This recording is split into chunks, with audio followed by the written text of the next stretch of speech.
Oh yeah, that's perfect. That's what was missing. You don't need to wear it. You need to walk around. I'm the preacher. Look at me. I'm the preacher. And now the news is good with Matthew Martin. I'm Matthew Martin, and the news is good. Tonight, a church in denial. There is a verse in Revelation that gets quoted constantly, usually in the context of evangelism. You've probably seen it on paintings and murals. It depicts Jesus standing at a door, knuckles raised, ready to knock. It's a beautiful image. What's less beautiful is the context. He is not knocking at the door of a lost sinner's heart. He's knocking on the door of a church. Revelation 3:20, "Behold, I stand at the door and knock, and if any man hears my voice and opens the door, I will come into him and will sup with him and he with me." This is Jesus speaking to the congregation at Laodicea. And it ought to stop every one of us in our tracks, because these are believers. These are people who regularly gathered together to sing, to pray, to study, to take communion.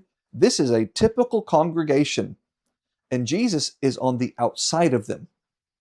Revelation 3:17, "Because you say, I am rich, I'm increased with goods, I have need of nothing, and you don't realize that you are wretched and miserable and poor, blind and naked." These Laodicean Christians, this church, think they've got it made. They think everything is peachy. They think they have Jesus. But Jesus does not have them. So what's the solution? You have to let go of denial. As long as a person believes Jesus is already inside, they will never open the door. Nobody lets in a guest that they already think is sitting at the table.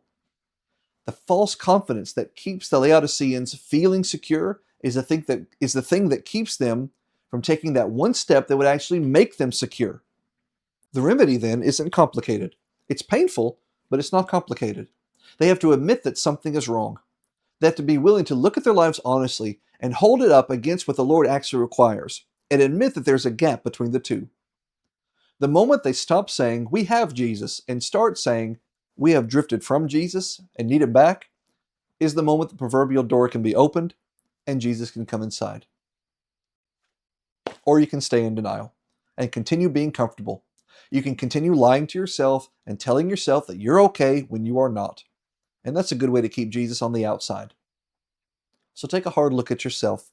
Don't look at anyone else. Just look at you. Is your heart the true dwelling place of God? Or are you just lying to yourself? Is Jesus outside and knocking to enter? Change your life and let him in before it's too late. I hope you've had a great day today. My prayer for you today is really about tomorrow. It's that God will give you strength for tomorrow in order to handle whatever may come tomorrow. Because you don't know what tomorrow will bring. You may think you do. You may have made all kinds of plans about tomorrow. You may have it all lined out and all lined up exactly what you're going to do. And then you may wake up earlier than you even wanted to. First thing in your planning has gone wrong with a calamity, with a catastrophe, with some kind of an unforeseen event. And now everything you thought you had in line, every plan you thought you made, has gone up in smoke. And now you need the Lord, what you'll say is more than ever. But there really is no such thing. You always need the Lord the same amount as always, which is as much as possible is how much you need the Lord. So I don't know what tomorrow will bring. Neither do you. We can make our plans, but we're all in the hands of the Lord. And in the hands of a fallen world where all kinds of bad things come our way. And we give thanks that God, in spite of the bad things that come our way, will eventually overwhelm all of them. Will undo all of them. Will make all things right in his sight. So whatever comes tomorrow, I pray that God gives you the strength to handle it. And I believe that he will. Have a great day. God bless. Bad things are out there and they're coming after you, but God is bigger. God is badder and God is better. And I mean bad in the Michael Jackson sort of way. Actually, I probably shouldn't say that at all. I'll cut that part out. God is bigger, God is